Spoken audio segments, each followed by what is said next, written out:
Gamers rejoice. The GPU market is inevitably on the mend. We can finally get graphics cards for somewhat decent prices, but however, that's not going to stop us. With the GPU market recovering, I've finally been able to get my hands on some GPUs to benchmark. And in this video, I'll be benchmarking the AMD Radeon RX 470 4GB model. I also have some more GPUs to benchmark, so make sure you stay subscribed for that. This is the AMD RX 470 4GB model, and back in 2016 when this thing launched, it was aimed at gamers looking to play games at 1080p with modest settings. I bought this one in 2021 for £130 used off eBay, which is, in this market, it isn't too bad.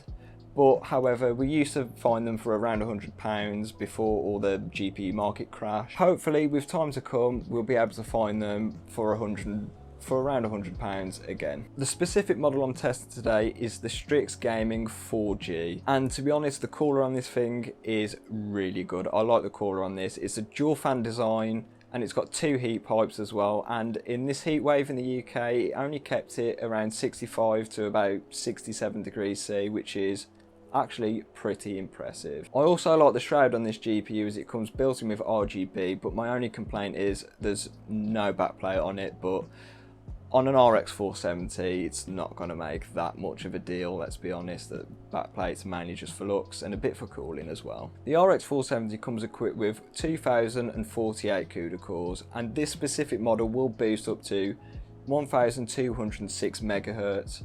It also has 4GB of GDDR5 memory, which is clocked around 1600 MHz, I think, off the top of my head. I'll put it on the screen. You'll also need a 6-pin PCIe power connector to juice this thing up. It's only got 120 watt TDP. It's not really that power hungry at all. And I think AMD, off the top of my head, recommend a 450 watt power supply to juice this up. All benchmarking today is carried out on my main PC with a Ryzen 9 3950X, 32GB of Corsair Dominator, 3200 CL16 memory, and a Corsair RM850X power supply. All benchmarks are carried out at 1080p, and now we get into the benchmarks. Another thing to mention, all games were tested with the 21.6.1 WICL driver. This was the recommended driver as AMD's track record with drivers isn't exactly great. Well, it's shocking to be honest. Now anyways, back into the benchmarking. First game up today is Forza Horizon 4, and it's been a good while since I've benchmarked it. On the high preset, the RX 470 got 92 FPS on average with a 1% low of 79 FPS. I was actually pretty surprised by how much FPS the RX 470 got, and it was pretty smooth as well. There was no stutters and it was pretty smooth gameplay.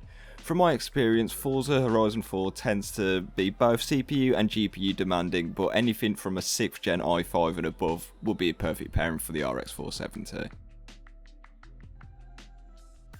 Because I don't have Assassin's Creed Valhalla installed, I decided to benchmark Odyssey instead. But this should be fine. They run on the same engine, so performance should be relatively similar. I know with Valhalla they made some improvements, but it's not like it's on a new engine, so it should be fine. However, on the high preset, the RX 470 pushed out 51 FPS on average and a 1% low of 42 FPS. Settings in this game, I do recommend to tweak them a bit for the most fidelity and performance, as some of the settings don't really offer a lot of quality, but they take a lot of performance. I think volumetric clouds are the one that hamper your performance loads. So I recommend watching a settings guide video on this and you should be all good. I've still yet to buy a F1 2021, so I'm benchmarking F1 2020 today. However, the performance should be very similar as it's not much has changed at all. As you would expect, the RX 470 performed really well here with 74 FPS on average with a 1% low of 59 FPS. This was done on the very high preset in the wet Australian Grand Prix benchmark, so pretty much as bad as it gets for performance, so you'll be all good here playing this at 1080p. Red Dead 2 is about 2 years old at this point, but it's one of the most demanding games to run on PC. However, it looks absolutely beautiful and the visuals are unmatched. This game looks incredible even on lower settings. And with the medium settings and the ultra textures, the RX 470 achieved 45 FPS on average with a 1% low of 40 FPS. I think trying to get ultra textures is very important, as the textures are sort of the main graphical option, especially in Red Dead, because the low textures just look really muddy and horrible. However, performance was smooth with minimal stutter, and this was taken in Saint Denis, so this is pretty much as bad as the performance will get, so expect maybe higher figures in the countryside and stuff like that. Rocket League is a good representation of an esports game which is pretty easy to run, and it will run on a wide range of hardware. With that being said, with the settings absolutely maxed out, the RX 470 got 126 FPS on average and a 1% low of 52 FPS. I'm not sure why, but the frame rate would tank while I was boosting. That's when you're boosting along holding B, I think it is, on controller or whatever. But it's not as bad as the figures say, but I'm not sure what's causing this issue. It happened with the GTX 760 as well, but it never happens on my 1080 Ti, so I have no idea as to what's going on there. And finally, the last game up today is Doom Eternal, and I'm actually pretty surprised by how much VRAM this game demands. Because of this, I stuck to the high settings, which got 69 FPS on average with a 1% low of 33 FPS. This is where I'd recommend getting the 8GB version of the card, as 4GB of video buffer was cutting it quite close.